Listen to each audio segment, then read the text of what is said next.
अल्हम्दुलिल्लाह नहमदुहु व नस्तईनुहु व नस्तगफिरुह व नऊज़ु बिल्लाहि मिन शुरूरि अनफुसिना व मिन सय्यिआति अअमालिना मन यहदिहिल्लाहु फला मुदिल्ल लह व मन युद्लिल फला हादिय लह व अशहदु अल्ला इलाहा इल्लल्लाहु वहदहु ला शरीक लह व अशहदु अन्न मुहम्मदन अब्दुहु व रसूलुहु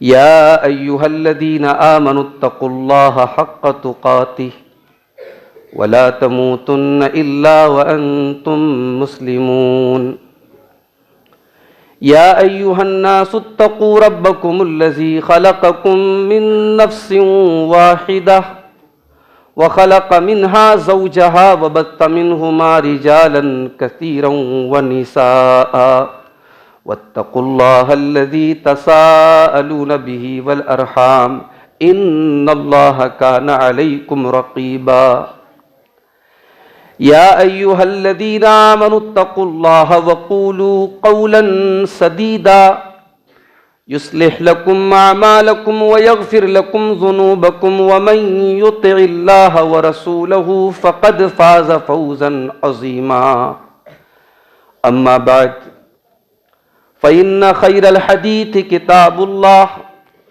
व ख़ैरल हदी हदी मुहम्मदिन सल्लल्लाहु अलैहि वसल्लम व शर्रल उमूरि मुहदसातुहा व कुल्ल मुहदसतिन बिदअह व कुल्ल बिदअतिन ज़लालह व कुल्ल ज़लालतिन फिन्नार अऊज़ु बिल्लाहि मिनश शैतानिर रजीम बिस्मिल्लाहिर रहमानिर रहीम ला तजअल मअल्लाहि इलाहन आखर फतक़उद मलूमन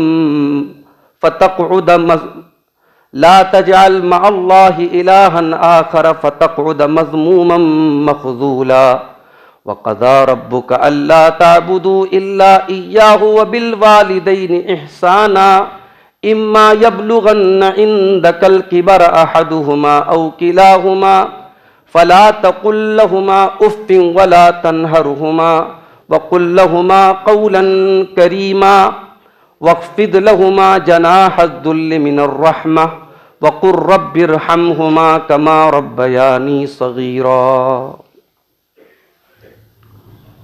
मोहतरम उलमाए किराम, बुज़ुर्गों और दोस्तों, नौजवान साथियों, पर्दा नशीन माओं और बहनों, प्यारे बच्चों, काफ़ी अरसे के बाद ज़फ़रनगर में किसी इजलास आम में शामिल होने के लिए हाजिर हुआ हूँ। उन्वान बहुत ही सिंपल और सादा सा है। कुरान करीम के 15वें पारे में सूरह बनी इसराइल की आयत नंबर 22 से लेकर आयत नंबर 39 तक 18 आयतें हैं। इन 18 आयतों में अल्लाह ताला ने 15 नसीहतें की हैं और ये जो 15 नसीहतें हैं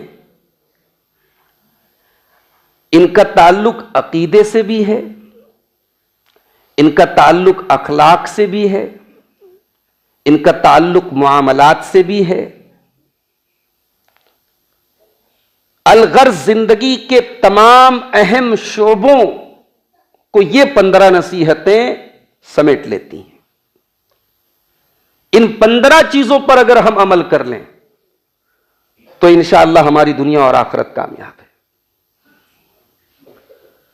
सर्दी का मौसम है, दिसंबर के अवाखिर का वक्त चल रहा है। मैं तो ये समझ रहा था 11 बजे तक तकरीर खत्म हो जाएगी, क्योंकि मुझको भी बनारस अभी जाना है, सुबह मदरसे का मसला है। लेकिन भाइयों ने प्रोग्राम को थोड़ा तवील बना दिया। उम्मीद नहीं थी मुझे कि इतना तवील चलेगा। 11 बजे के करीब तो मैं बैठा हूं आपके सामने। तो बहुत लंबी तकरीर मौसम के लिहाज से, हालात के लिहाज से करने का मौका नहीं है। मैं चाहता हूं कि इन्हीं आयतों की रोशनी में 15 नसीहतें जो अल्लाह ताला ने बयान की हैं वो आपके सामने बयान करके मैं आपसे इजाजत ले लूं। आइए कुरान खोलते हैं। कुरान का 15वां पारा, सूरह बनी इसराइल, आयत नंबर 22 से लेकर 39 तक। पहली नसीहत, ला तजाल मअल्लाहि इलाहन आखर फतक़उद मज़मूमन मख़ज़ूला। पहली नसीहत। और यह गौर कीजिए कि अल्लाह ने या अल्लाह के रसूलों ने जब भी नसीहत की है तो पहली नसीहत हमेशा तौहीद की है। ला तजाल मअल्लाहि इलाहन आखर, खबरदार तू अल्लाह के साथ किसी दूसरे को अल्लाह का शरीक न बनाना, अल्लाह के बराबर न बनाना। तू किसी और को अल्लाह का दर्जा न दे देना। अगर तू ऐसा करेगा फतक़उद मज़मूमन मख़ज़ूला, तो तू जलील हो करके और मजमूम हो करके बैठ जाएगा।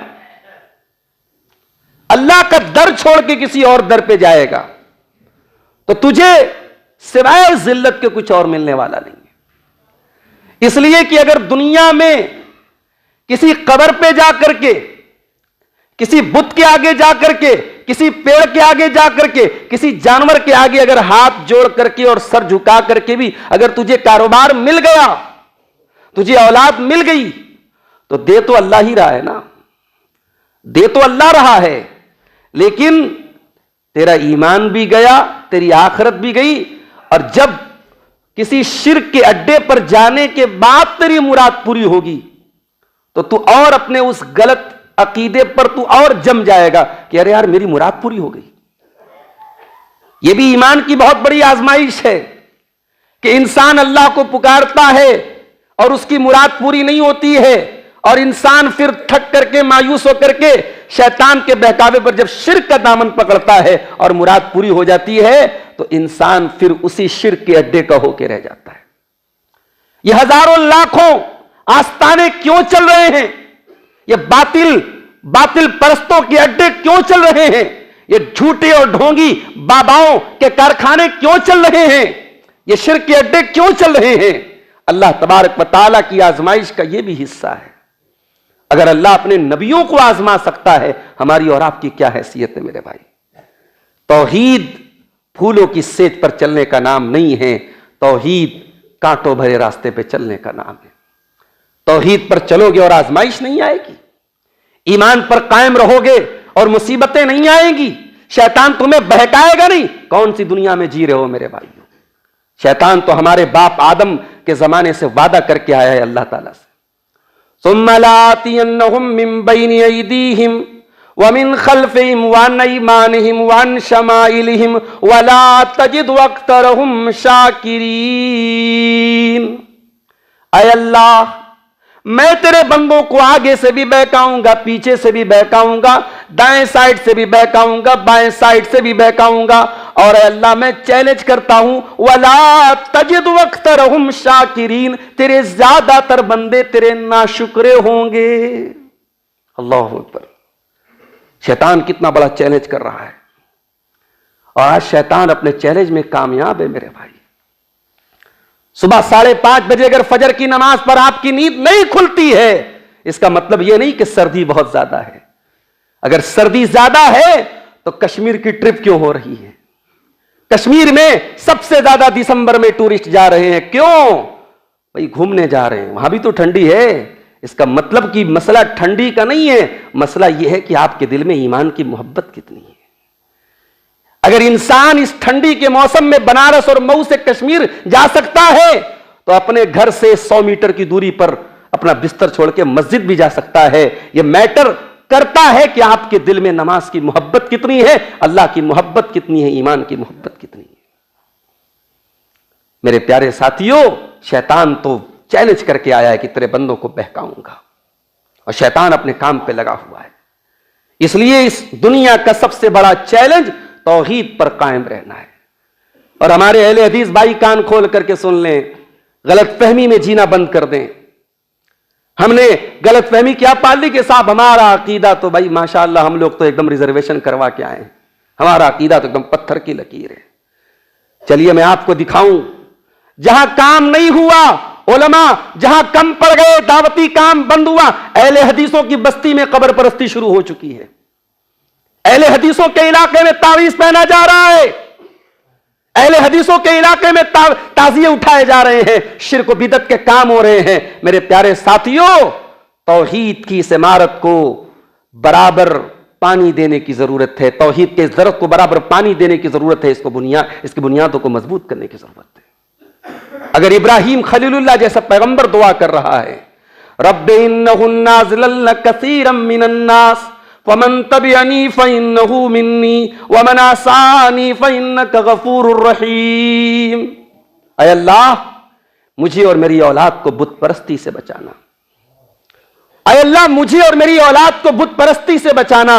इन बुतों ने बहुत सारे लोगों को गुमराह किया है। अगर इब्राहिम खलीलुल्लाह को अपनी औलाद के अकीदे की फिक्र है तो हमें और आपको उनसे ज्यादा होनी चाहिए। मेरे साथियों, ये कुरान की पहली नसीहत, इसको नोट कर लो, ला तजअल मअल्लाहि इलाहन आखर, अल्लाह के साथ किसी को शरीक नहीं करना है। और आगे बढ़िए, वक़ज़ा रब्बुका अल्ला ताबुदू इल्ला इय्या, फिर उसी को रिपीट किया। तेरे रब का फैसला है, तेरे रब का हुक्म है, इबादत करो तो सिर्फ उसी की करो। और दूसरी नसीहत, वबिल वालिदैन इहसाना, और अपने वालिदैन के साथ, अपने माँ बाप के साथ तुम हुस्ने सुलूक करो। माँ बाप दुनिया की वो हस्ती जिन्होंने हमको, अल्लाह तबारक व तआला ने हमारे वजूद का जरिया उनको बनाया है। कभी आपने गौर किया, हमारे पेट में अगर गैस हो जाए, 1 घंटा हमारा पेट फूल जाए तो हम बर्दाश्त नहीं कर सकते, हॉस्पिटलों का चक्कर लगाते हैं। 1 घंटे के लिए हमारा पेट फूल जाए, हमारे पेट में जो नेचुरल चीज है उससे ज्यादा कोई चीज हो जाए, एक्स्ट्रा कोई चीज आ जाए, हम 1 घंटा गवारा नहीं कर सकते। जाइए जरा कैलकुलेटर पे कैलकुलेट कीजिए, 9 महीने में कितने घंटे होते हैं। 4000 से ज्यादा घंटे ये मां अपने बच्चे को अपने पेट में रखती है। उसका दर्द, उसकी तड़प या तो मां जानती है या मां का रब जानता है। इसीलिए अल्लाह ने जब भी कुरान में वालिदैन के साथ हुस्ने सुलूक का जिक्र किया है, अल्लाह ताला ने मां की इस मशक्कत का जिक्र, हमलतहु उम्मुहु वहनन अला वहनिन, तेरी मां ने बड़ी तकलीफों के साथ तुझे अपने पेट में रखा है। मैं बड़े साफ अल्फाज में कह देता हूं मेरे भाइयों, मां बाप से गलतियां भी होती हैं, मां बाप की तरफ से कभी कभी ज्यादती भी हो जाती है औलाद के हक में, मां बाप के कुछ फैसले गलत भी होते हैं, मगर मां मां ही रहेगी, बाप बाप ही रहेगा।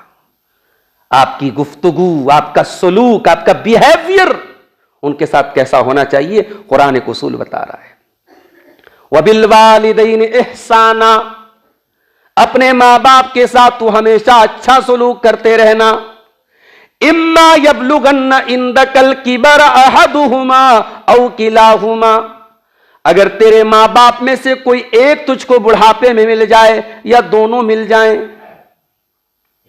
तुझको अगर बुढ़ापे में तेरे मां बाप मिल जाएं, इसको अपने हक में तू परेशानी न समझना, इसको अपने लिए तू बोझ न समझना। तुझे कुरान के हुक्म पर अमल करने का मौका मिल रहा है, तुझे वो चीज मिली है जिसके लिए न जाने कितने लोग तरसते रहते हैं, जिनकी माएं उनके बचपन में जा चुकी हैं, जिनकी माएं उनके होश संभालने के पहले जा चुकी हैं, जिनका बाप उनके होश संभालने के पहले जा चुका है। उन यतीमों से पूछो, उन बाप से महरूम लोगों से पूछो, उन मां से महरूम लोगों से पूछो, वो जिंदगी के किन किन मोड़ों पर अपने मां बाप की कमी को महसूस करते हैं।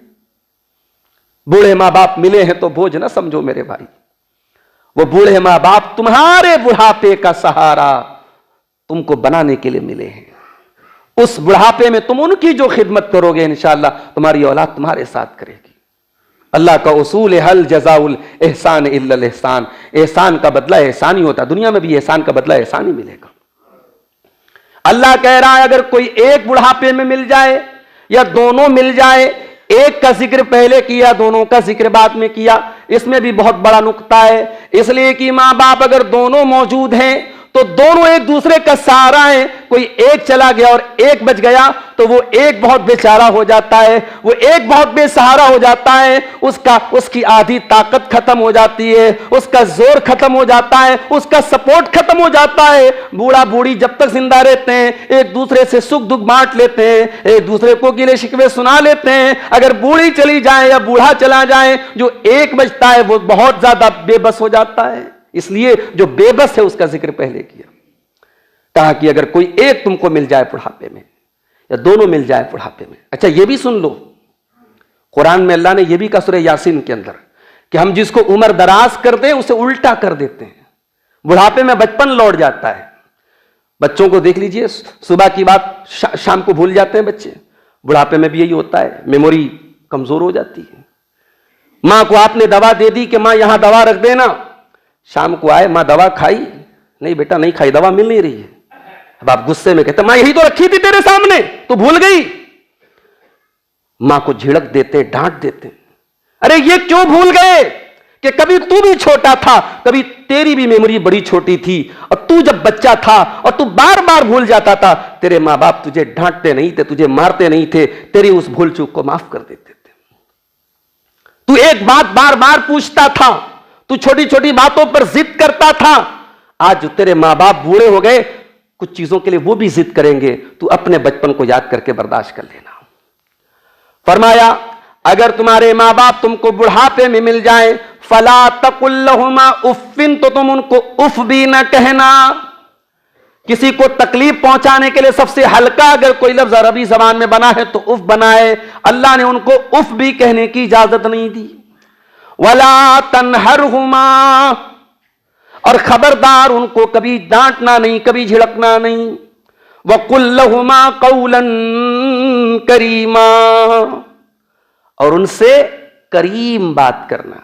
देखो अरबी जबान में अच्छी बात करने के लिए अरबी में एक लफ्ज आता है कौले हसन, किसी से अच्छी बात करना है तो अल्लाह ने कुरान में कहा कूलू लिन्ना से हुस्ना, लोगों से अच्छी बात करो। यहां अल्लाह ने अच्छी नहीं कहा, अल्लाह ने कहा कौलन करीमा। जैसे इंग्लिश में होता है ना, एक गुड होता है और एक एक्सीलेंट होता है। मां बाप से गुड लबो लहजे में बात नहीं करना, एक्सीलेंट लबो लहजे में बात करना है। करीम, तुम्हारा लबो लहजा दुनिया में उससे नरमो नाजुक कोई लबो लहजा ना, ऐसा लहजा हो तुम्हारा, इतना अदब हो, इतनी ताजीम हो, इतना एहतराम हो कि तेरे लफ्ज से अदब टपके, तेरे लहजे से अदब टपके। वकुल्लहुमा कौलन करीमा, अपने मां बाप से अदब से बात करना। वक्फिज लहुमा जनाहज़्ज़ुल्ल मिनर रहमा, और तू दुनिया का अधिकारी बन जाए, ऑफिसर बन जाए, नेता बन जाए, मिनिस्टर बन जाए, मां के कदमों के पास आना, बाप के पैरों के पास आना, तो अपने आप को झुका लेना, अपने आप को बिछा लेना, अपने आप को रहमत के बाजुओं के साथ तो बिछा लेना, डाउन कर देना। मां बाप के सामने अपने आप को ऊंचा न दिखाना। बाज लोग होते हैं, अरे मां बाप है तो क्या हुआ, हम तो हम हैं, हमारा ये स्टेटस है, ये रुतबा है। मां को अपना रुतबा दिखाते नहीं, उसने तुझे जन्म दिया तो उसको रुतबा दिखा रहा है। तुझे उंगली पकड़ के जिस बाप ने चलना सिखाया उसके ऊपर तू अपना रोब झाड़ रहा है, दुनिया के ऊपर अपना रोब झाड़। ये तेरे रोब के रवादार नहीं, तेरे तेरे तेरे पावर और तेरे स्टेटस के लायक लोग नहीं है, इनके सामने तुझे डाउन रहना है। उसके बाद अल्लाह कहता है वकुर रब्बिरहमहुमा कमा रब्बयानी सगीरा, और ऐ मेरे बंदो एक दुआ सिखा रहा हूं, अपने मां बाप के लिए दुआ पढ़ा करो। रब्बिरहमहुमा, ऐ मेरे परवरदिगार तू मेरे मां बाप पर रहम फरमा, कमा रब्बयानी सगीरा, उस तरीके से रहम फरमा जिस तरीके से उन्होंने मुझको पाला है। यह दुआ भी बड़ी अजीब दुआ है, रब्बिरहमहुमा कमा रब्बयानी सगीरा। इस दुआ का मतलब समझ रहे हो?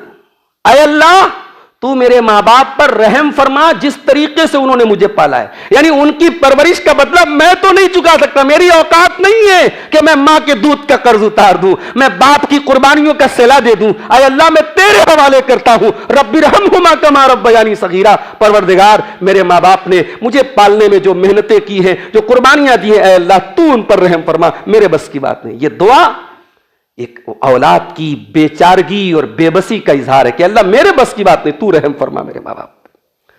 बड़ा मशहूर वाकया है हजरत उमर फारूक का।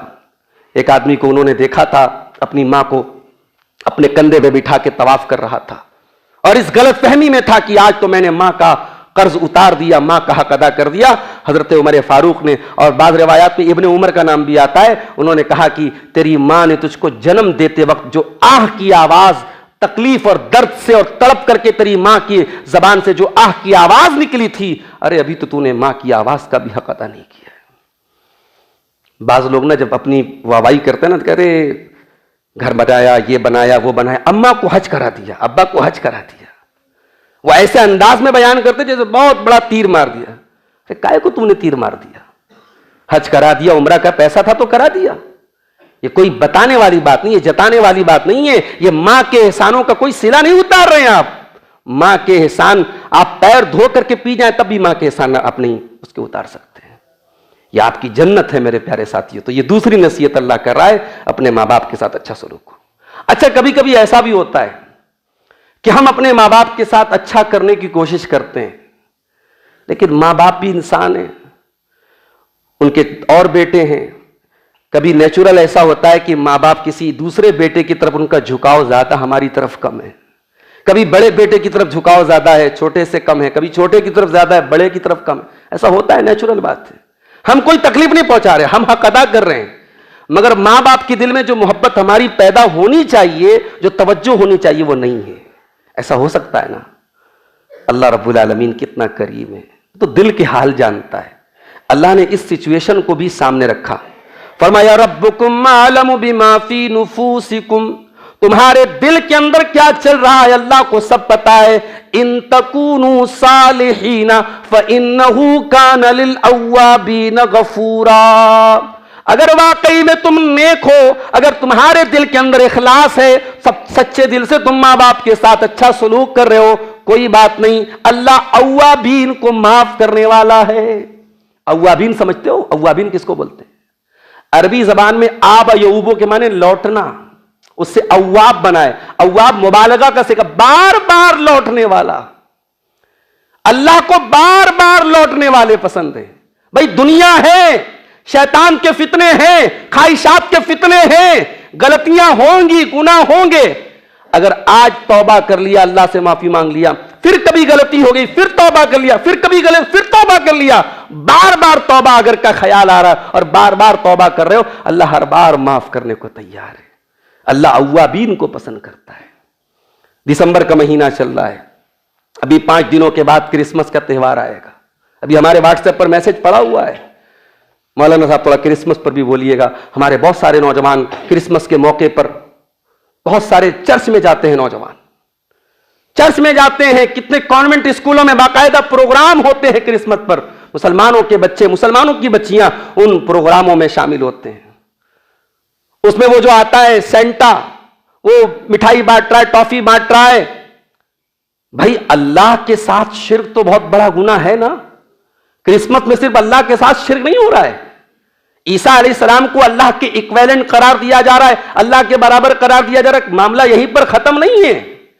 ये अकीदा रखा जा रहा है कि Jesus is son of God, ईसा अल्लाह के बेटे हैं। और उनको जब वो सूली पर चढ़े, अल्लाह ने अपने बेटे को कुर्बान करवा दिया।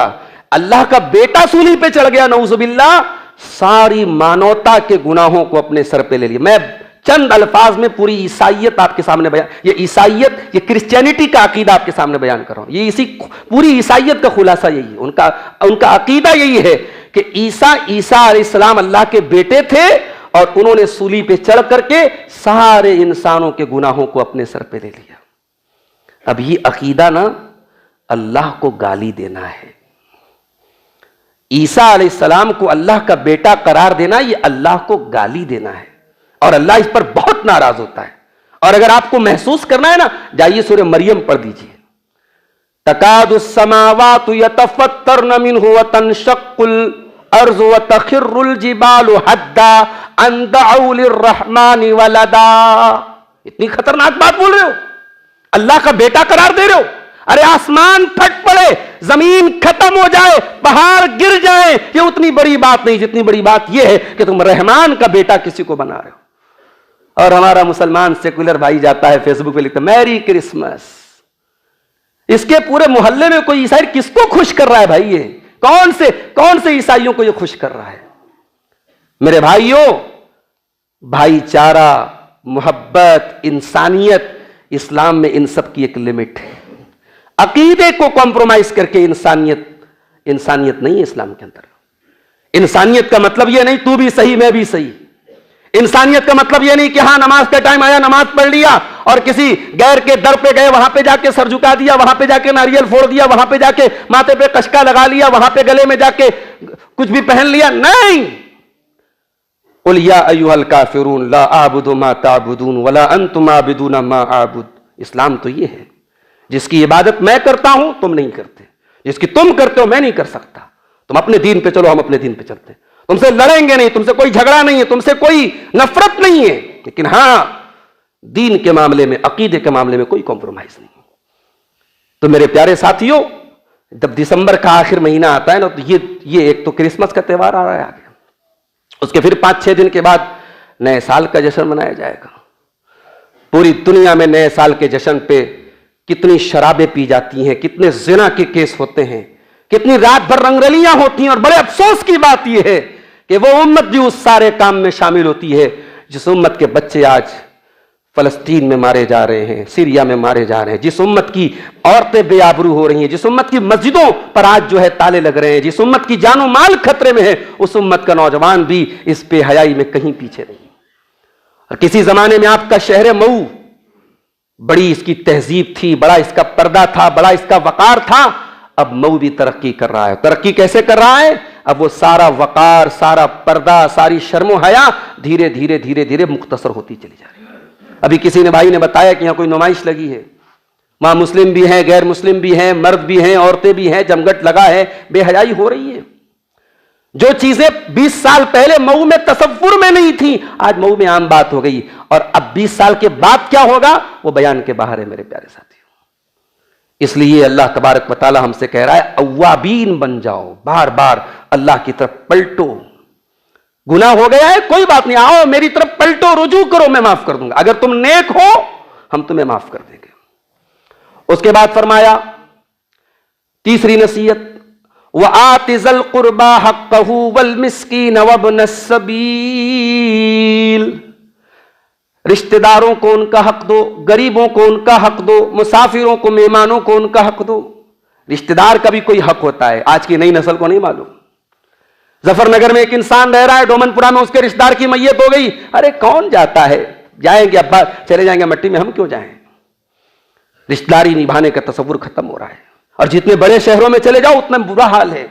मुंबई में बड़े बड़े फ्लैटों में लोग रहते हैं, सामने वाले फ्लैट में बच्चे पैदा हो रहे हैं, लोग मर रहे हैं, लोग हादसे हो रहे हैं, बगल में रहने वाले, सामने में फ्लैट में रहने वाले को कुछ पता नहीं। ये जिंदगी आज की हमारी बन चुकी है। आपका रिश्तेदार कौन है, आपके चाचा कौन है, ताया कौन है, आपके खानदान के लोग कौन, उनका भी हक है। यहां तो हालात ये हैं, हमें मौका मिले अपने रिश्तेदार का हक मारने में हम देर नहीं करते। अक्सर लोग मसला पूछते हैं, मौलवी साहब बाप की जिंदगी में बेटा मर गया तो क्या उसकी औलाद का हक बनता है? ये कौन मसला पूछता है? ये चचा लोग पूछते हैं।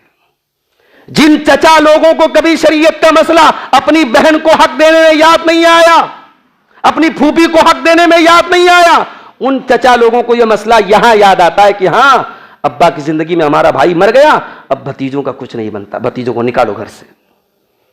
मैं रियल बात बता रहा हूं, जमीनी बात बता रहा हूं, अपने समाज में देखी हुई बात बता रहा हूं कि वो चचा अपने मरहूम भाई की औलादों को घर से बाहर निकाल देते हैं और वहां शरीयत की दुहाई देते हैं।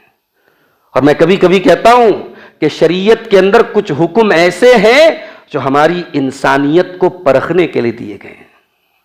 शरीयत में है ये हुक्म कि बाप की जिंदगी में बेटा मर गया तो अब पोते दादा की प्रॉपर्टी के डायरेक्ट वारिस नहीं बनेंगे। अब यहां चचा और बड़े अब्बू लोगों के ईमान का इम्तिहान है, उनकी इंसानियत का इम्तिहान है कि वो क्या करते हैं। भाई मर गया और यतीम पोतों को बेदखल करने के लिए तैयार हो गए। कभी यह सोचा कि उनकी जगह मैं मर गया होता और मेरे बच्चों के साथ यह हाल होता तो मुझे कैसा लगता। इंसान का खून कैसे इतना पानी हो सकता है मेरे भाइयों। जमीन और जायदाद की मोहब्बत और दौलत की मोहब्बत क्यों रिश्तों को पामाल कर देती है। क्या ये जमीन हम अल्लाह क्या लेके जाएंगे, क्या ये दौलत लेके जाएंगे? नहीं, कुछ नहीं लेके जाएंगे। खाली हाथ दुनिया में आए थे, खाली हाथ दुनिया से जाएंगे। इसलिए मेरे भाइयों, अगर पैसा कमाया है तो ये मेरा है, ये मेरा है करना बंद कर दो। इस पैसे पर आपके रिश्तेदारों का भी हक है।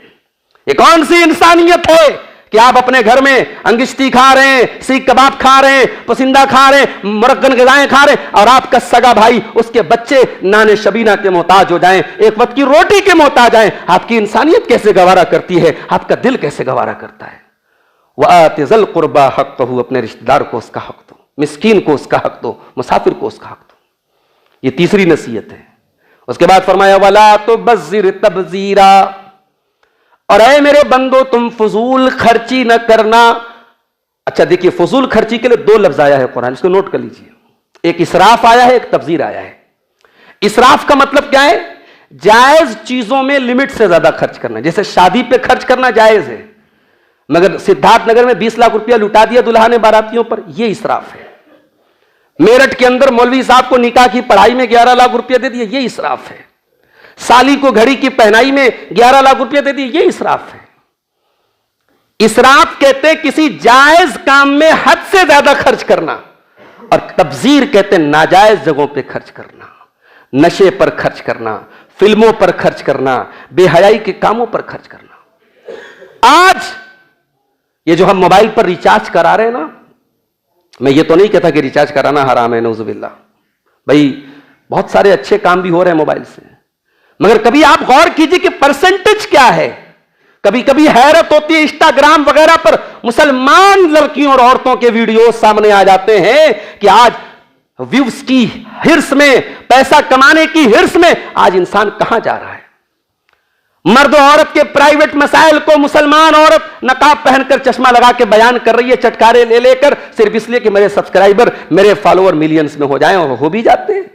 लोगों को चाहिए, मसाला चाहिए। खुद मेरी तकरीरों पर, मैं बिहार में जाता हूं, वहां यूट्यूबर जो हैं, मैं बयान कुछ कर रहा हूं, थंबनेल कुछ लगा रहे हैं, लड़की की तस्वीर लगा दे रहे हैं, हीरोइन की तस्वीर लगा दे रहे हैं, और उनको व्यूज मिल जाते हैं। बस पैसा कमाने की और अपने दुनियावी शोहरत के हुसूल के लिए वो कुछ भी करने को तैयार है। मेरे प्यारे साथियों, नाजायज जगह पर पैसा खर्च करना हराम है, इसको तबजीर कहा गया। वला तुबज़्ज़िर तबज़ीरा इन्नल मुबज़्ज़िरीन कानू इख़्वान शयातीन, फजूल खर्ची करने वाले शैतान के भाई हैं। वकान शैतानु लिरब्बिही कफूरा, और शैतान अपने रब का बहुत बड़ा नाशुक्र है। अच्छा, अब ये तो बता दिया कि माँ बाप के साथ अच्छा सलूक करो, रिश्तेदार को उसका हक दो, गरीब को उसका हक दो, मुसाफिर को उसका। अच्छा, अब अगर मेरे पास पैसा नहीं है और मेरे दरवाजे पर कोई आया, मेरा रिश्तेदार आया, कोई साइल आया, अब मुझे ना करना है, मुझे नहीं देना है, देने लायक नहीं है मेरे पास, तो अल्लाह ने ना करने का तरीका भी बताया है। अल्लाह अकबर। देने का तरीका भी बताया और ना देने का तरीका भी बताया। फरमाया व इम्मा तुरिज़न अन्हुम इब्तिगा रहमतिन मिर रब्बिका तरजूहा फकुल लहुम कौलन मैसूरा। अगर तू देने के लायक नहीं है, तू मुंह फेर रहा है, तुझे अपने रब की रहमत की उम्मीद है कि आगे मेरे पास ताकत होगी तो मैं दूंगा, तो ऐसी सूरत में जब तुझको नहीं देना है तो कुरान कह रहा है कि झिड़क करके, डांट करके उस साइल को न भगाना, उससे नरमी के साथ माजरत कर लेना। फकुल लहुम कौलन मैसूरा, उससे नरमी और आसानी के साथ कहना कि भाई मेरे पास नहीं है, बाद में आ जाना। अल्लाह अकबर। इस्लाम ने ना करने का तरीका भी बताया है। उसके बाद फरमाया वला तजअल यदक मगलूलतन इला उनुकिका वला तबसुतहा कुल्लल बस्ती फतक़उद मलूमन महसूरा। बाज़ उलमा कहते हैं कि कुरान की इस आयत में पूरी इकोनॉमिक्स आ जाती है। पूरी इकोनॉमिक्स को समझने के लिए कुरान की इस एक आयत को समझ लो। कोई देश, कोई मुल्क, कोई कंट्री अगर इस एक आयत पर अमल कर ले, उसकी इकोनॉमी कभी कमजोर नहीं हो सकती। वला तजअल यदक मगलूलतन इला उनुकिक, अपने हाथ को अपनी गर्दन से बांध के मत रख, कंजूसी मत कर, बखीली मत कर, जहां जरूरत है खर्च कर। वला तबसुतहा कुल्लल बस्त, और अपने हाथ को पूरी तरह मत फैला दे, फतक़उद मलूमम महसूरा, वरना जलील होकर के थक हार करके बैठना पड़ेगा। जहां आपने अपनी चादर के हिसाब से पैर नहीं फैलाया तो पैर सामने आ जाएगा, चादर छोटी पड़ जाएगी, जलील हो जाएंगे। आज शादियों पर एक दिन की नुमाइश पर खर्च करने के लिए लोग बैंकों से लोन लेते हैं। शायद मऊ में ना होता हो, शायद बनारस में ना होता हो, मगर मैंने हैदराबाद में, मैंने कश्मीर में, मैंने सिद्धार्थनगर में, मैंने मुल्क के मुख्तलिफ हिस्सों में देखा कि लोग अपने खेत खलियान बेचकर शादियां करते हैं बेटियों की, एक दिन की खुशी के लिए। और ये मेहमान भी इतने बड़े बेहुदा होते हैं। मैं ये भी वजाहत कर दूं यहां पे, ये भी मसला आता है, अभी बनारस में ये मसला बड़ा छिड़ा था कि भाई लड़की के घर दावत खाना कैसा है। बाज लोग तो बड़ा सख्त अल्फाज इस्तेमाल करेंगे, साहब लड़की के घर दावत खाना हराम है। हराम तो नहीं है। लड़की का बाप अगर अपनी खुशी से चंद लोगों को दावत दे रहा है तो वो हराम नहीं हो सकता, उसको हराम तो नहीं कह सकते। लेकिन हां, दो चीजें हैं जो हमारे यहां, एक बारात का जो सिस्टम है, जाहिर है कि ये कोई इस्लामी सिस्टम तो नहीं है, गैर मुस्लिमों से ये सिस्टम लिया गया है और ये बिला वजह का एक बोझ बना हुआ है समाज के लिए। ठीक है, लड़की का बाप अपनी खुशी से भी कह रहा है 100 लोगों की बारात लेके आइए, हराम तो हम नहीं कह रहे हैं, मगर बोझ है कि नहीं है लड़की के लिए, लड़की के मां बाप के लिए। और दूसरी बात, इन बारातियों के बड़े नखरे होते हैं साहब। अरे हमारे मेहमान को लड़की का बाप, लड़के का बाप जो है बड़े गुस्से में कहता है, अरे हमारे मेहमान को इन्होंने जो है अच्छा पीस नहीं दिया, उसको जो है सालन ठंडा मिल गया, उसको नाश्ते का पैकेट नहीं मिला, उसको काजू की बर्फी नहीं मिली। कितने नखरे होते हैं, अल्लाह अकबर। तो आदमी एक दिन के मेहमानों की खुशी के लिए बैंक से कर्जे लेता है, जमीन बेचता है, घर बेचता है। मेरे प्यारे साथियों, ये फजूल खर्ची नहीं है तो क्या है, ये अपनी औकात से ज्यादा सखावत नहीं तो क्या है। कुरान एक उसूल बयान कर रहा है, ना तो अपने हाथ को अपनी गर्दन से बांध करके रखो, ना पूरी तरीके से खोल दो, ना तो बखीली करो, और ना ही अपनी औकात और अपनी हैसियत से ज्यादा सखावत के दरिया बहाओ। हातिम ताई की कब्र पे लात मारने की कोशिश मत करो। जितनी अल्लाह ने तुमको इस्तिताअत दी उस हिसाब से खर्च करो, वरना जलील हो जाओगे। अच्छा, अब यहां पर एक सवाल पैदा हुआ, अय अल्लाह, मैं लखपति हूं, कोई करोड़पति है। लखपति लाख रुपए के हिसाब से खर्च कर रहा है, करोड़पति करोड़ रुपए के हिसाब से खर्च कर रहा है। अभी राहुल गांधी का जो मामला भी सामने आया संसद में, वल्लाहु आलम, मैंने कहीं न्यूज पे देखा, सोशल मीडिया पे, कि राहुल गांधी का जो जूता है 4 लाख का जूता है, 4 लाख का जूता है। 4 लाख के जूते से कोई किसी को मारेगा तो आईसीयू में तो जाएगा वो। तो अब लोग 4-4 लाख रुपए के जूते पहन रहे हैं, क्या बोलेंगे आप। हमारे बहुत सारे नौजवान जो बड़े ब्रांडेड के शौकीन होते हैं, उनकी एक एक घड़ी, हम लोग 100-200 रुपए की, 500 रुपए की घड़ी बहुत लगाएंगे, एक एक घड़ी 50-50 हजार रुपए की आती है। तो ये ब्रांडेड के जो शौकीन हैं, सवाल ये पैदा हुआ कि ऐ अल्लाह, किसी को इतना तूने नवाजा है, उसके पास इतना पैसा है कि बेचारा वो खर्च करने के लिए परेशान है, और कोई इतना गरीब है कि अपनी बेसिक जरूरतों के लिए परेशान है। तो ऐ अल्लाह, इसका मतलब ये हुआ कि जिसको तूने ज्यादा दिया उससे तू खुश है, और जिसको कम दिया उससे तू नाराज है। तो अल्लाह कह रहे हैं ऐसा नहीं है। इन्ना रब्बका यबसुतुर रिज़्क़ लिमन यशाउ व यक़दिर। अल्लाह ने कहा कि नहीं, ये रोजी रोटी की तकसीम ये हम करते हैं, हम अपने हिसाब से जिसको चाहते हैं ज्यादा देते, जिसको चाहते हैं कम देते। किसी को ज्यादा मिला है इसका मतलब यह नहीं कि वो अल्लाह का महबूब है, और कोई गरीब है तो वो अल्लाह की नजर में बड़ा गिरा हुआ, नहीं। ये रोजी रोटी की तकसीम अल्लाह अपने हिसाब से करता है। इन्नहु कान बिइबादिही खबीरम बसीरा। अल्लाह को खूब पता है अपने बंदे को कितना देना है, कब देना है, क्या देना है। वह एक शेर है, गालिबन शबीना अदीब का शेर है कि जो खानदानी रईस है, मिजाज रखते हैं नरम अपना, तुम्हारा लहजा बता रहा है तुम्हारी दौलत नई नहीं है। नई नई दौलत कमाने वालों के ना अकल ज्यादा होती है। जो रईस लोग होते हैं, खानदानी होते हैं, उनके यहाँ वो चीज नहीं होती। ये एक समाज का मुशाहदा है, समाज का एक तजिया है मेरे भाई। तो किसी को दौलत ज्यादा मिली है इसका मतलब ये नहीं कि अल्लाह उससे राजी है, और किसी के पास कम है तो अल्लाह उससे नाराज है, ये कोई उसूल नहीं है। अब और आगे बढ़िए, वक्त ज्यादा हो रहा है, मैं अब थोड़ा सा मुख्तसर कर रहा हूं आगे की जो नसीहतें। उसके बाद अल्लाह ने फरमाया, वला तक़्तुलू औलादकुम खश्यत इमलाक। अपनी औलाद को तुम कत्ल न करना फाका कशी के डर से, इस डर से कि आगे मेरी औलाद क्या खाएगी, उसकी परवरिश कैसे करूंगा, इस डर से तुम अपनी औलाद को कत्ल मत करो। नहनु नरजुकुहुम व इयाकुम, तुम्हारी औलाद को भी हम रोजी देते, तुमको भी हम रोजी देते हैं। इन कत्लहुम कान खितअन कबीरा, औलाद को कत्ल करना यह बहुत बड़ा गुनाह है। देखिए अल्लाह ने वालिदैन के साथ अगर हुस्न सुलूक की तालीम दी तो यहां औलाद का भी हक बता दिया। इस्लाम में वन वे ट्रैफिक नहीं है। अगर इस्लाम में मां बाप का हक बताया गया तो इस्लाम में औलाद का भी हक बताया गया। और मैं एक बार कह चुका हूं किसी तहरीर में भी, और तहरीर में लिख चुका हूं और तकरीर में भी कह चुका हूं कि अगर दुनिया में ऐसे मां बाप हैं जिनकी आंखों में औलाद की वजह से आंसू है, तो दुनिया में हजारों ऐसी औलादें भी हैं जिनकी आंखों में मां बाप की वजह से आंसू हैं। जुल्म एक तरफा नहीं होता। हमने ऐसे ऐसे जालिम मां बाप को भी देखा है जिनके बच्चे तड़पते हैं मां बाप के जुल्म और ज्यादती की वजह से। मां बाप भी जुल्म करते हैं मेरे भाई। कभी मां बाप का जुल्म ऐसे सामने आता है, बच्चों की तालीम पर तवज्जो नहीं देते, बच्चों की तरबियत पर तवज्जो नहीं देते। बेटा कहां जा रहा है, बेटी कहां जा रही है, मां बाप को कोई मतलब नहीं। बेटी कॉलेज में जा रही है, 2 बजे कॉलेज की छुट्टी हो गई, 6 बजे घर आ रही है, बाप को कोई फिक्र नहीं है। बेटी लखनऊ में पढ़ रही है, बेटी दिल्ली में पढ़ रही है, वहां रात में 2-2 बजे तक किसके साथ ऑनलाइन रहती है, मां बाप को कोई चिंता नहीं। उन्होंने कहा हम अपनी बेटी को हम आजादी देते हैं, हम अपनी बेटी की आजादी पर ज्यादा हम रुकावट नहीं डालते। ये मां बाप की तरफ से बहुत बड़ी बड़ी कोताही है मेरे प्यारे साथी।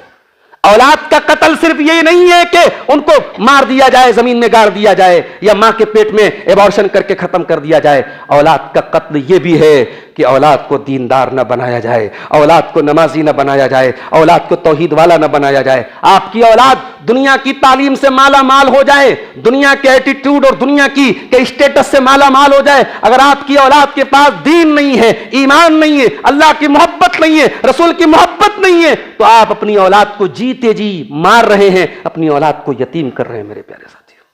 वला तक़्तुलू औलादकुम खश्यत इमलाक, अपनी औलाद को कत्ल मत करो पेट के डर से।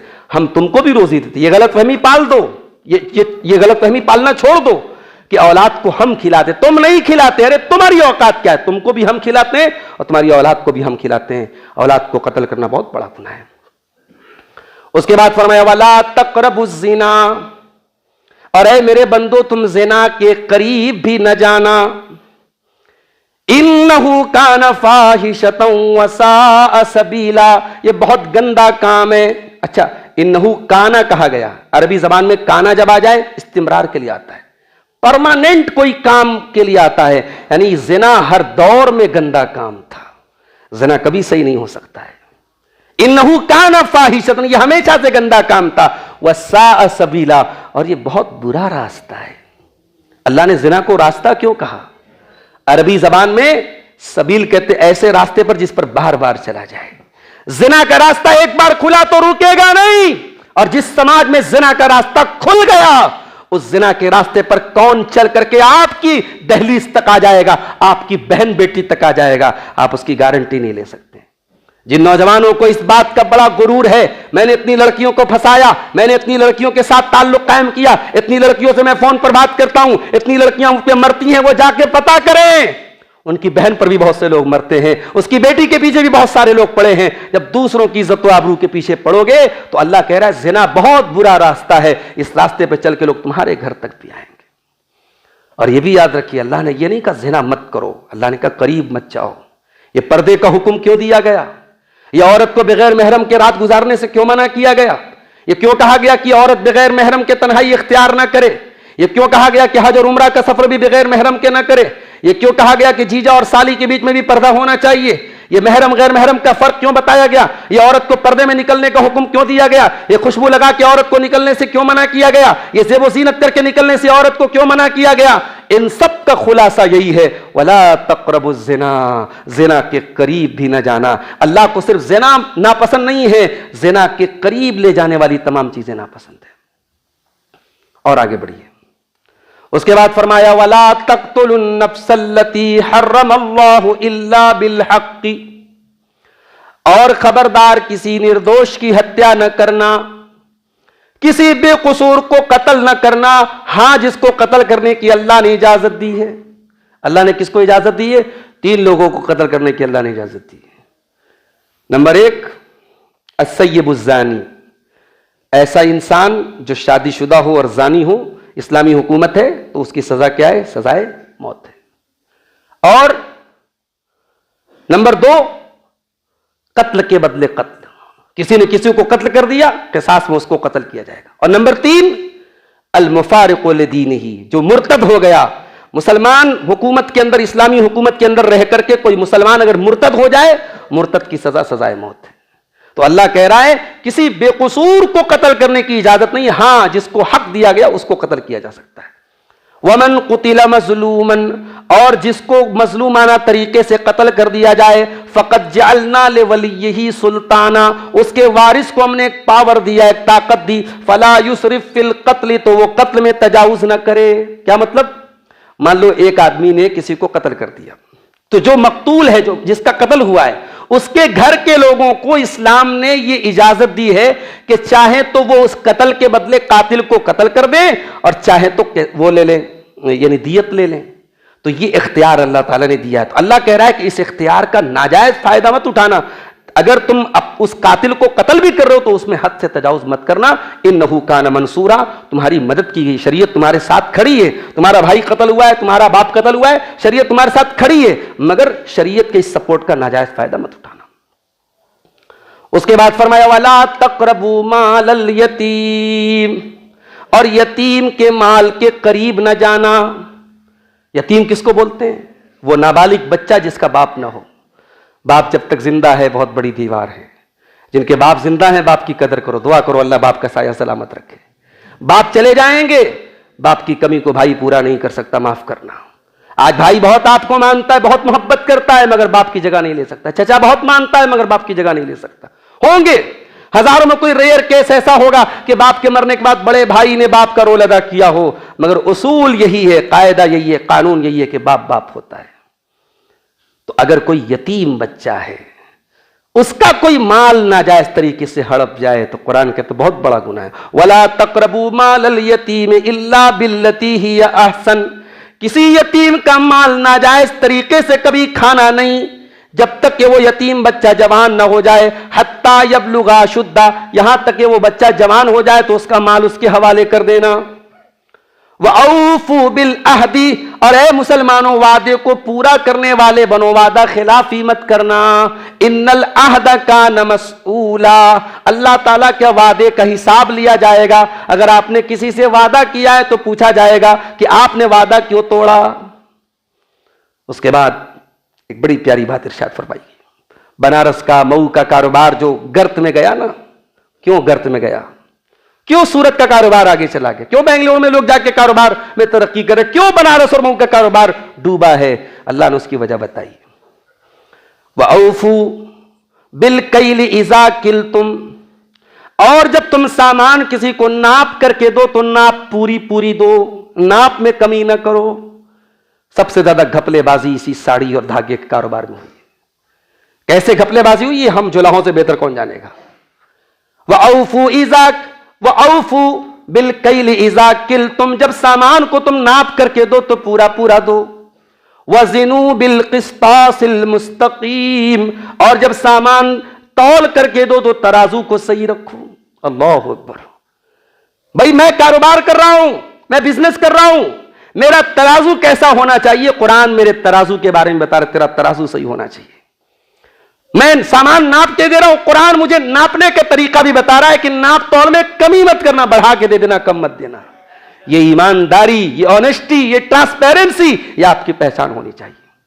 माफ करना मेरे भाइयों, हमारे कारोबार अगर डूबे हैं, हुकूमत की पॉलिसियों को जिम्मेदार बाद में करार दे देना, दूसरों को बाद में जिम्मेदार बाद में करार दे देना। हमारी बेईमानी, हमारी धोखाधड़ी, हमारा फरेब, हमारे अपनों के साथ किए गए ये धोखे, ये सबसे बड़ी वजह है। कुरान कह रहा है नाप तौल में कमी मत करना, और आज नाप तौल में कमी ये हमारा शियार बन चुकी है। फरमाया ज़ालिका खैरुन व अहसनु तअवीला, अंजाम के एतबार से यही बेहतर है। सामान अगर कम तौल करके किसी को दोगे, वक्ती तौर पे प्रॉफिट कमा लोगे, बाद में पछताओगे। उन लोगों का कारोबार डूब गया जिन्होंने धोखा और बेईमानी से पैसा कमाया, और ईमानदारी से पैसा कमा के धीरे धीरे ईमानदारी की सीढ़ी पे चढ़ के लोग कहां से कहां चले गए। तो वक्ती तौर पे तो हो सकता है तरक्की कर लो, लेकिन अंजाम बुरा होने वाला है। अंजाम उसी का अच्छा होगा जो ईमानदारी से पूरा पूरा सामान नाप करके तौल करके देगा। उसके बाद एक बड़ी पॉइंट की बात, ये दो बातें और रह गई, ये बात खत्म करेंगे हम। अल्लाह ने फरमाया वला तक़्फ़ु मा लैसा लक बिही इल्म इन्नस्समा वल बसरा वल फुआद कुल्लु उलाइका काना अन्हु मसऊला। और ऐ मेरे बंदो, तुम ऐसी चीजों के पीछे न पड़ना जिन चीजों की तुमको नॉलेज ना हो। यह बहुत बड़ा मसला है, नॉलेज नहीं है, फतवे दे रहे हैं। और हमारे यहां खास तौर से हमारे अहले हदीस भाइयों के यहां यह बहुत बड़ा फितना बनता जा रहा है कि हम उलमा को कुछ समझने को तैयार नहीं, उलमा को कुछ समझने को तैयार नहीं। हम खुद अपने आप को बहुत बड़ा अल्लामा समझते हैं। उलमा बैठे रहते हैं, हम तबसरे कर देते हैं, साहब हाँ ये जायज है, ये हलाल है। आलिम बेचारा बैठा है, अभी वो जबान हिलाने को सोच रहा है, बाजू वाला बोलता है हाँ जाओ भाई जायज है, जाओ भाई हलाल है। तुम कौन होते हो भाई? क्यों नहीं अपनी लिमिट में रहते, क्यों नहीं अपने दायरे में रहते हो? जिस चीज की नॉलेज ना हो उस चीज के पीछे मत पड़ो। अपनी गली का मसला हल नहीं कर रहे, अपने मोहल्ले का मसला हल नहीं कर पा रहे। फलस्तीन में यह होना चाहिए, सीरिया में यह होना चाहिए, ईरान यह गलत कर रहा है, तुर्की यह गलत कर रहा है, सऊदीया यह गलत कदम उठा रहा है। दूसरे मुल्कों की फॉरेन पॉलिसी ये मऊ के जफरनगर में बैठ के तय कर रहा है। यह अजीबोगरीब मसला है, यह हमारे नौजवानों का बहुत बड़ा मसला है मेरे भाई। जिस चीज की नॉलेज नहीं है, बड़े बड़े उलमा जिस मसले में खामोश हैं, उस मसले में ये जो है पान की और चाय की दुकानों पर बैठ के सीख कबाब खा के ये फतवा दे रहा है। ऐसा न करना मेरे प्यारे साथियों। जिस चीज का आपको इल्म नहीं है उस चीज के पीछे तुम मत पड़ना। ये कुरान एक उसूल बता रहा है। क्यों? क्योंकि कान का भी हिसाब होगा। कान से क्या सुना, आंखों से क्या देखा, कभी गौर करना। फेसबुक पे जाके चेक करो, आपकी सारी हिस्ट्री बता देगा फेसबुक। आपने कितनी रील्स देखी, कितनी इमेजेस देखी, कितने वीडियोस देखे, यूट्यूब की हिस्ट्री बता देगी आपने 24 घंटे में क्या क्या देखा। कभी गौर करना आपकी आंखों ने पिछले 24 घंटे में क्या क्या देखा था। और इन 24 घंटों में खुदा ना करे, अल्लाह ना करे, अल्लाह ना करे, अगर आपको कोई हार्ट अटैक आ गया होता, कोई बीमारी आ गई होती, कोई हादसा हो गया होता, कोई एक्सीडेंट हो गया होता, आप अल्लाह को प्यारे हो गए होते, तो क्या देखते हुए आप अल्लाह के यहां जाते? कभी ये भी सोचो मेरे भाई। हदीस में आता है, अल्लाह के नबी फरमाते हैं हर बंदा उसी हाल में उठाया जाएगा जिस हाल में मरेगा। हम क्या देखते हुए मरेंगे? हम कोई चीज जब फेसबुक पर देखें, इंस्टाग्राम पर देखें, तो हम ये भी सोचें कि अगर हम इसी हालत में मर गए तो कल हम यही देखते हुए कयामत के दिन उठेंगे। वला तक़्फ़ु मा लैसा लक बिही इल्म इन्नस्समा वल बसर वल फुआद कुल्लु उलाइका काना अन्हु मसऊला। आंखों का हिसाब भी होगा, कान का हिसाब भी होगा, दिल और दिमाग का भी हिसाब होगा। उसके बाद 14वीं नसीहत फरमाया वला तमशि फिल अर्दि मरहा, और जमीन में अकड़ करके न चला करो। इन्नका लन तखरिकल अर्ज़ा, न तो तुम जमीन को फाड़ सकते हो, वलन तबलुगल जिबाल तूला, न पहाड़ के ऊपर तुम चढ़ सकते हो। क्यों तकब्बुर करते हो? किस बात का तकब्बुर है? इस शरीर का तकब्बुर है जो मिट्टी में मिल जाएगा, इस दौलत का तकब्बुर है जो दौलत छोड़ के चले जाओगे, इस प्रॉपर्टी का तकब्बुर है जो दूसरों की हो जाएगी। किस बात का तकब्बुर है, किस बात का गुरूर है? खबरदार, जमीन में अकड़ के न चलना, गुरूर न करना। अल्लाह को गुरूर करने वाले लोग पसंद नहीं। और ये 14 चीजें अल्लाह ताला ने बयान करने के बाद लास्ट की 15वीं चीज क्या बयान की? फरमाया ज़ालिका मिम्मा औहा इलैका रब्बुका मिनल हिक्मा। ऐ नबी, अल्लाह ताला ये हिकमत की बातें आपकी तरफ वही के जरिए भेज रहा है। ऐ नबी, ये हिकमत की बातें अपनी उम्मत को बता देना। और आखिरी बात अल्लाह ने फरमाई वला तजअल मअल्लाहि इलाहन आखर फतुल्का फी जहन्नम मलूमम मदहूरा। और अल्लाह के साथ तू किसी को शरीक न करना, वरना जहन्नम में जलील होकर के डाला जाएगा। पहली नसीहत भी शिर्क मत करना, आखिरी नसीहत भी शिर्क मत करना। पहली नसीहत में फरमाया शिर्क करोगे तो दुनिया में जलील हो जाओगे, और आखिरी नसीहत में फरमाया शिर्क करोगे तो जहन्नम में जलील होकर के जाओगे। इसका ईमान खराब होगा, इसकी तौहीद गड़बड़ होगी, उसकी दुनिया भी बर्बाद हो जाएगी और आखिरत भी बर्बाद हो जाएगी। मेरे अजीजों, इसलिए अपने अकीदे की हिफाजत करो। और ये जो 15 नसीहतें कुरान करीम की आयतों में, मैं आपको फिर से दावत देता हूं, घर जाएं आराम से सूरे बनी इसराइल की सूरे इसरा की आयत नंबर 23 से लेकर के 39 तक की इन आयतों को गौर से पढ़िए और इन नसीहतों पर अमल की कोशिश कीजिए। अल्लाह ताला हम सबको इन नसीहतों पर अमल की तौफीक अता फरमाए। अल्लाह ताला हमें दुनिया और आखिरत में कामयाब करे। अल्लाह नेक अमल की हम सबको तौफीक अता फरमाए। आमीन व आखिर दावाना अनिल हम्दुलिल्लाहि रब्बिल आलमीन।